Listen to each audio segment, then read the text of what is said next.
बस औरतों के हवाले से पैगाम सुना देता हूँ, सिर्फ 3 पैगाम सुनाऊंगा, मेरे हिस्से का जलसा मुकम्मल हो जाएगा। सुनने के लिए तैयार हैं?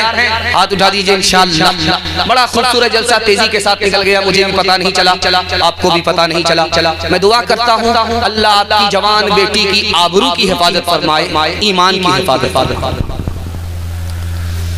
एक बादशाह था, उसका नाम था खलीफा मुअतज़िद बिल्लाह। जवान था, बड़ा खूबसूरत था, बार बार शीशा देखता था, बार बार शीशा देखता था और बड़ा खुश होता था, क्या चेहरा है। लेकिन जैसे ही शीशा सामने लाया, चेहरा देखने लगा, 2-3 बाल सफेद नजर आए। अब हवाली को नौकरानी का नाम विदा था, कितनी पढ़ी लिखी थी वो, पोछा लगाने वाली वो देख रही थी जो झाड़ू लगा रही थी। उसने महसूस कर लिया कि वो सफेद बाल जो 2-4 नजर आए। बादशाह मायूस हो गया, करीब आकर के कहा, बादशाह सलामत, घबराने की कोई बात नहीं है, हमारी दुआ है कि आप अपने नाती को बूढ़ा होते हुए देखें, आप अपने पोते को बूढ़ा होते हुए देखें। 2-4 बाल जो आपकी दाढ़ी में सफेद आए हैं, आपका चेहरा नूरानी हो गया है। जो बादशाह मायूस हो गया था, उसकी खुशी उस लड़की नौकरानी के इल्म की वजह से वापस आ गई। एक बादशाह था, उसका नाम था सुल्तान हमीद। ये तुर्की का आखिरी बादशाह। इसका स्टाइल अलग था। जब ये दोपहर में खाना खाता था तो घर से बाहर निकल जाता, बाग बगीचे में आता था, फूल का बिस्तर लगता था और फूल का बिस्तर लगाने वाली नौकरानी जीनत है, वो फूल का बिस्तर लगा रही। बादशाह को अभी आने में देर है, सोचा कि फूल के बिस्तर पर रोज बादशाह सोता है, इसका मजा कैसा होगा। बादशाह को आने में देर है, थोड़ी देर सो करके देखना चाहिए। लड़की थकी हुई है, जैसे ही फूल के बिस्तर पर सोई, आंख लगी। बादशाह आगे देखा कि नौकरानी बादशाह के बिस्तर पर कमर से कोड़ा निकाला, बरसाना शुरू किया। लड़की हंस भी रही है, लड़की रो भी रही है। बादशाह ने पूछा कि ओ लड़की, तुम्हारा रोना तो हमको समझ में आ रहा है, लेकिन तुम हंस क्यों रही हो? कहा, हुजूर, हंसने की छोटी सी वजह, मैं फूल के बिस्तर पर सो गई थोड़ी देर के लिए, आपने मुझे इतने कोड़े मारे, इस फूल के बिस्तर पर आपने बचपन से 55 कर दिया है। खुदा रसूल से तुम्हें कोई मतलब नहीं, खुदा तुम्हें कितने कोड़े मारेगा। जो बादशाह मगरूर था, गाफिल था, नौकरानी के इल्म ने उसको वक्त का वली बना दिया। एक आखिरी मिसाल पैगाम खत्म कर रहा हूँ, आप लोग सुनने के लिए तैयार हैं? हाथ उठाइए इंशाअल्लाह। वस्तानिया फौकानिया की डिग्री अपनी बेटी को सिर्फ दिलाएंगे, हाथ उठाइए इंशाअल्लाह। वस्तानिया फौकानिया की सिर्फ डिग्री होगी, तालीम नहीं होगी तो छछुंदर होगी, सर में बाप चंबेली का तेल लगाएगा, इसके अलावा कुछ नहीं। जनाजा बस्ती से उठा, एक बूढ़ा बोला कि ये जिंदा का जनाजा है या मुर्दा का जनाजा। एक जवान बोला कि रांची से आए हो, अगर ये जिंदा होता तो इसका जनाजा उठता।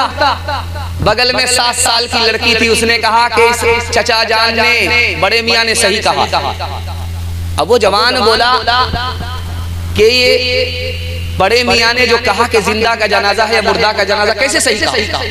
उस 7 साल की बच्ची ने समझाया कि बड़े मियाँ का कहना सही है, मरने वाला अगर मर गया है, उसका बेटा जिंदा है, अपने माँ बाप को दुआ में सदका खैरात में याद करता है, तो ये जिंदा का जनाजा है, मुर्दा का जनाजा नहीं है। मरने वाला अगर मर गया है, उसका बेटा जिंदा है, अपने माँ बाप को भूल गया है, दुआ खैर में, इसाले सवाब में याद करता ही नहीं है, तो ये मुर्दा का जनाजा है, जिंदा का जनाजा नहीं है।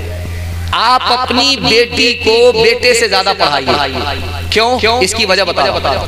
4 मंजिल में आपकी बेटी पहुंचती है।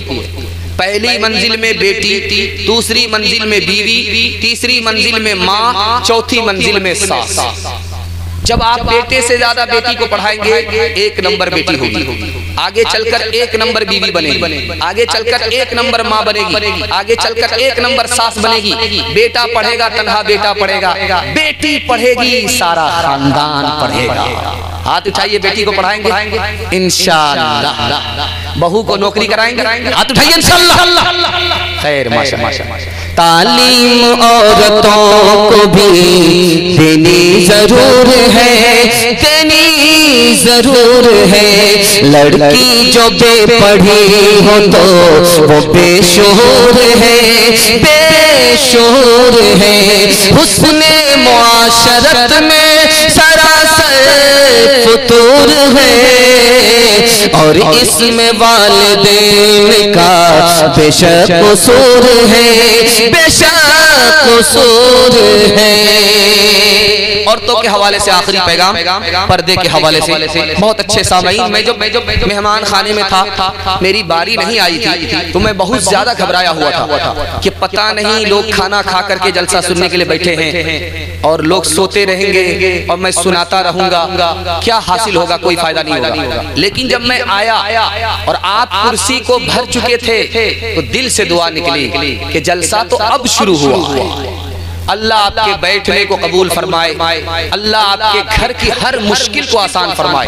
5 मिनट का सिर्फ मेरे हिस्से का जलसा बाकी रह गया। सुनने के लिए तैयार हैं? हाथ उठा दीजिए इंशाअल्लाह। अमल मरने के बाद होगा, हाथ उठाइए इंशाअल्लाह। खैर, माशाअल्लाह। ध्यान से सुनिएगा, बिल्कुल आप बेदार हो चुके हैं। बेदारी जितनी आनी थी उससे ज्यादा आप बेदार हो चुके। कबूलियत की घड़ी में आसमान पर खुदा आ चुका है। मैं अपनी माँ बहनों के लिए दुआ करता हूँ, अल्लाह उनके ईमान की हिफाजत फरमाए, उनकी आबरू की हिफाजत फरमाए। तजर्बे की बात सुनिएगा, मोती होता है, मोती वो सोना से भी ज्यादा कीमती होता है, चांदी से भी ज्यादा कीमती होता है। जानते हैं क्यों? उस मोती के अंदर पानी होता है। पानी है मोती में, तो मोती सोना से भी ज्यादा कीमती, चांदी से भी ज्यादा कीमती। और वो पानी जो मोती के अंदर था वो निकल गया तो उस मोती की कोई कीमत नहीं, टूटी कौड़ी में भी कोई नहीं खरीदता। जब औरत के अंदर हया होती है तो औरत से बढ़कर दुनिया की कोई बेहतर दौलत हो नहीं सकती। जब औरत के अंदर से हया निकल जाती है जैसे मोती से पानी, तो वो औरत दुनिया की सबसे बड़ी मुसीबत होती है। मर्द सोना पहन नहीं सकता, अंगूठी भी नहीं पहन सकता, बाला भी नहीं पहन सकता, सोने का कोई जेवर मर्द नहीं पहन सकता, लेकिन औरत पहन सकती। लेकिन जो औरत सोने का जेवर पहन रही है, कुछ औरत को सोना पहनने पर अजाब हो रहा है। ऐसा कैसे, मैं बताने के लिए जा रहा हूँ।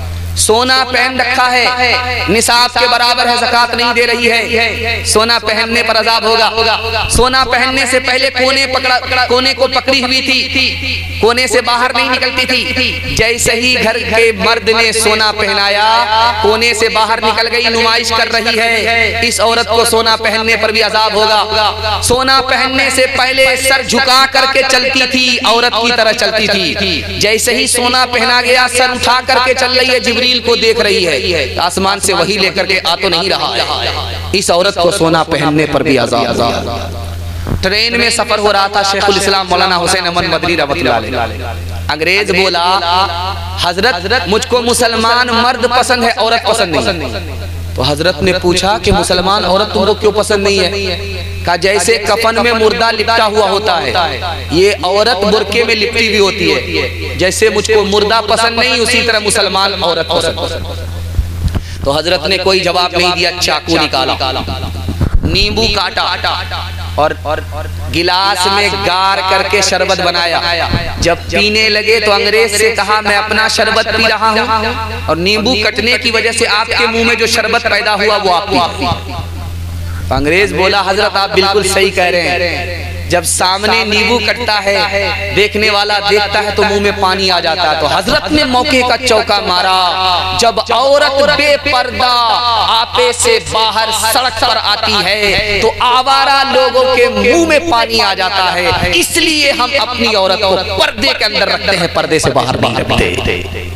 इंशाअल्लाह अपनी औरत को पर्दे के अंदर रखेंगे, ईमान की आबरू की हिफाजत करेंगे इंशाअल्लाह। अगर औरतों की ये हालत रहेगी, कभी जिंदगी में न राहत रहेगी, कभी जिंदगी में न राहत रहेगी। कोई नंगे सर जाके बाजार टहले, शरीयत से कब तक बगावत रहेगी। नमाज और रोजे की फुर्सत नहीं है, बताओ ये कैसे सलामत रहेगी, बताओ ये कैसे सलामत रहेगी। आखिरी पैगाम माँ बाप के हवाले से आप लोग सुनने के लिए तैयार है? तो आपको मैं मसनद रसूल पर बैठ करके नबी की जबान जमानत दे रहा हूँ कि माँ बाप अगर आपके जिंदा है तो खिदमत कीजिए, 3 चीजों में अल्लाह इजाफा करेगा। मेरी जबान नहीं है, झूठी हो जाती, नबी की जबान